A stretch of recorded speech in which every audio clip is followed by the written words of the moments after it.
ombudsman ba si Mr. Remulla? Kasi parang may suhol to eh. Ayan o, pera. Suhol o parating o babayad o magbabayad para maging ombudsman siya. Babayad. Okay, magandang araw sa inyong lahat, mga ka-trending. Salamat po sa pagtangkilik sa YouTube channel ko, Trending Pinas TV. Okay, yan gusto nating itanong kay Sir Remulla. Okay. Totoo bang dinadawit ni Sir Remulla ang pangalang Duterte sa Sabongero? Tingnan natin.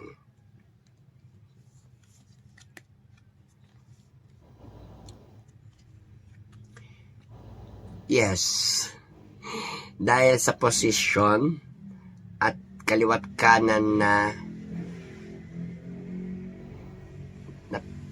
pagkakakitaan o kapangyarihan at posisyon. Ayan. Paninilabas ang tarot card yan din sa kakanal. Sinasabi rito, yes, dahil dito gusto mapwesto ni Sir Remulla sa magandang pwesto at magandang bigayan ng pagkakakitaan niya or kaliwat ka ng pagtanggap ng kapangyarihan at salapi. Okay. Ayan.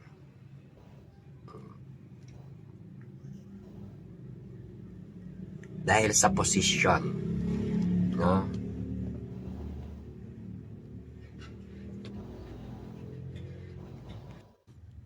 Yan, dahil meron din naman nakikita at sinasabi dito na di ba nasa ay correct ko lang yung kanina nasasabi ko, DOJ pala. DOJ, tama ba? Ayan, dahil meron siya doon ng posisyon, so gusto niya pa rin na magkaroon siya ng mas mataas na posisyon. Baka siya ay maging ombudsman. Ayan, gusto niya maging ombudsman or mataas pa na rango posisyon sa gobyerno. Kaya sa lahat ng mga sumusubaybay ng pangyayari na involved si Mr. Remulla, alamin yung mabuti kung ano yung tama at saka mali, kung yan ba ay mga totoo talaga or may katotohanan. Dahil dyan kasi umiiral sa kanya yung higanti o kaya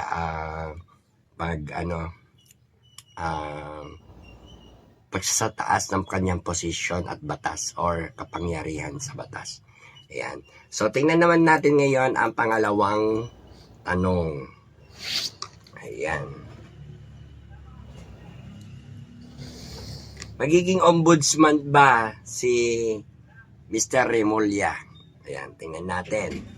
'Di ba? DOH 'yon. Ay, DOH na naman. DOJ. Ano, tama? DOJ ba? Tama, 'di ba?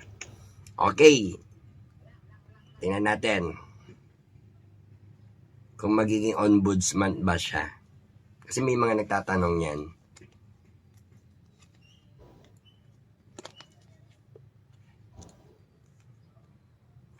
And alam nyo, nakakalungkot kung maging ombudsman ba si Mr. Remulla. Kasi parang may suhol to eh. Ayan o, pera. Suhol o parating o babayad o magbabayad para maging ombudsman siya. Babayaran niya or maaaring bayaran ang posisyon niya para magkaroon siya ng posisyon. Kaya sa lahat ng mga hindi po ako gumagawa ng kwento, ito po yung sinasabi ng tarot card. Ito po pagdi-deliver ng bayad o pagdi-deliver ng magandang opportunities o posisyon ni Sir Remulla na para maging isang ombudsman. So, gusto niya talaga maging ombudsman siya at mag-a-apply man siya. Pero marami pa rin siyang makakalaban o bumabati ko sapagkat parang ginagawa na rin niya o paparating na yung kanyang mga plano sa lahat ng mga ginagawa niya. Alright? Okay. Next card. Totoo ba yung sinasabi niyang nakitang mga bangkay sa Taal Lake? Ayan. So, tingnan natin kung totoo nga ba.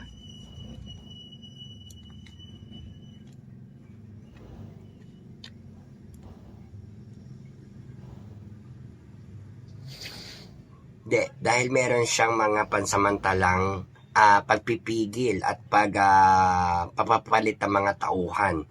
So, ibig sabihin, may mga inuutosan siya, may mga tinanggal, inalis, at bataan o tauhan niya o mga inutusan at merong mga kinausap.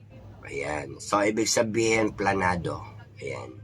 Arrangement ng kanilang company o grupo mula parang isang kumpanya na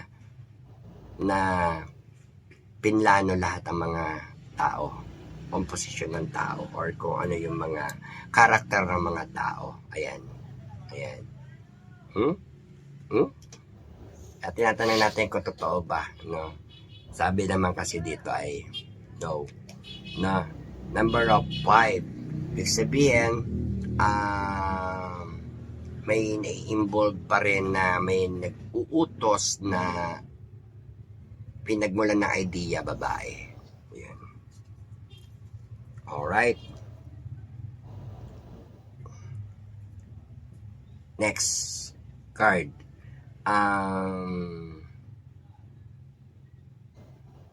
Mapapatunayan ba ni Sir Remulla ang mga issue na lumalabas sa social media? Tingnan natin.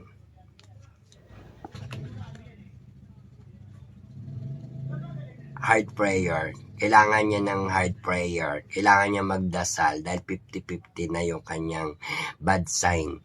At maaaring hindi maganda maging resulta at siya ay maaari ding ang ending na kulong. Kaya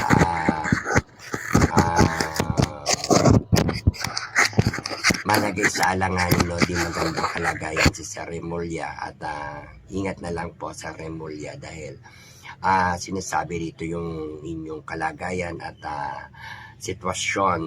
Ang ending ay maaari kayong makulong or maaaring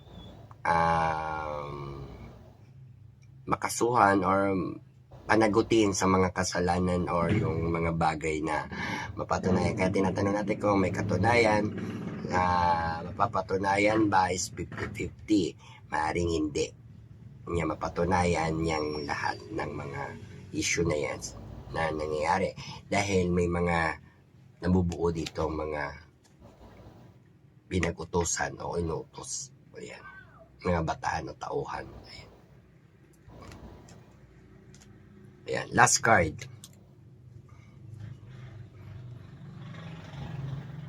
Mapapalitan ba sa DOJ si Sir Remulla? Okay, tingnan natin kung mapapalitan siya sa pwesto ng DOH. So, tingnan natin kung mapapalitan siya. Muna tayo ng card sa gitna na.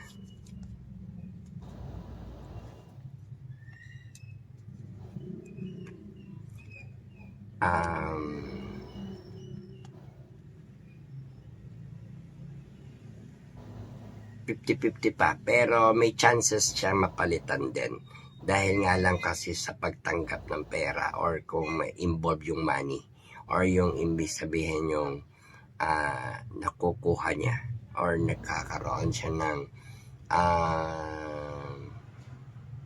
power of money, makapangyarihan sa pera.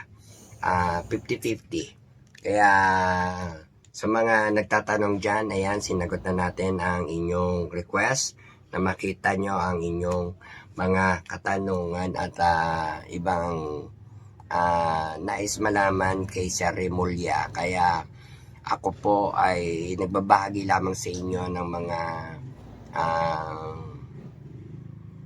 babahagi sa inyo ng mga basa para kayo ay hindi maguluhanan at magkaroon kayo ng kapulutan ng mga idea